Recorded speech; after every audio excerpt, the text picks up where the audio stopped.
ये तो बच्चों 2024 में एक सवाल किया गया, how respiratory centre controls breathing rate. Respiratory centre हमारी सांस को कंट्रोल कैसे करता है। ये सवाल पेज नंबर 7 से लिया गया। ये सवाल chapter number 10 class 10 biology gases exchange से लिया गया।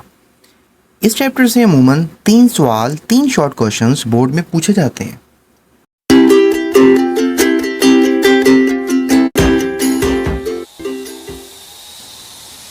हम देखते हैं कि इस सवाल का जो एक प्रॉपर जवाब है वो क्या है।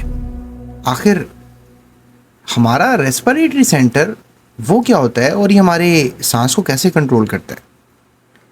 देखिए, यहाँ से इसका जवाब होगा, the respiratory centre is very sensitive to the concentration of carbon dioxide. हमारे ब्लड में जो कार्बन डाइऑक्साइड की मिकदार होती है वो हमारे ब्रेन में जो रेस्पिरेटरी सेंटर होता है उसको लेकर वो बहुत सेंसिटिव होता है। यानी हमारे ब्रेन में एक रेस्पिरेटरी सेंटर होता है और जब हमारे ब्लड में कार्बन डाइऑक्साइड बढ़ जाती है तो ये मैसेज हमारे ब्रेन के रेस्पिरेटरी सेंटर को जाता है।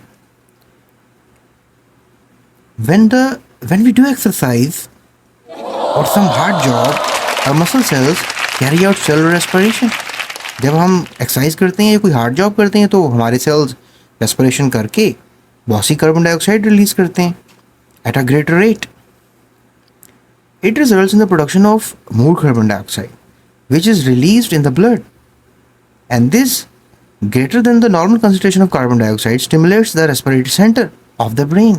और इस तरह से ब्रेन के रेस्पिरेटरी सेंटर को पता लग जाता है कि कार्बन डाइऑक्साइड ज़्यादा हो गई है, ये जो इंडिविजुअल है ये कुछ ज़्यादा ही हार्डवर्क कर रहा है जिस वजह से कार्बन डाइऑक्साइड ज़्यादा हो गई है।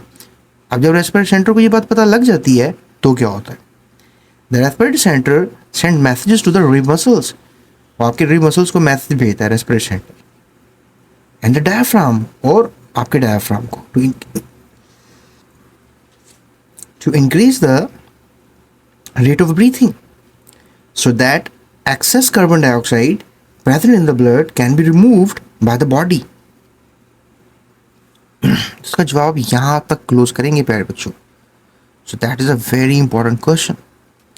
और ये जो सवाल है प्यारे बच्चों, ये आपको याद रहना चाहिए एक एमसीक्यू के तौर पे भी कि 30 से 40 टाइम्स पर मिनट आप सांस लेते हैं अगर आप एक्सरसाइज कर रहे होते हैं, सीढ़ियाँ वगैरह चढ़ के ऊपर नीचे जाते हैं, भाग रहे होते हैं। लेकिन जब आप रेस्टिंग फेज पे होते हैं, लेटे हुए होते हैं, तो 16 से 20 दफ़ा पर मिनट आप सांस यानी कि ब्रीथिंग कर रहे होते हैं। ये बात आपको याद रहनी चाहिए। चलें, मिलते हैं नेक्स्ट क्वेश्चन में अगली वीडियो में। सब्सक्राइब।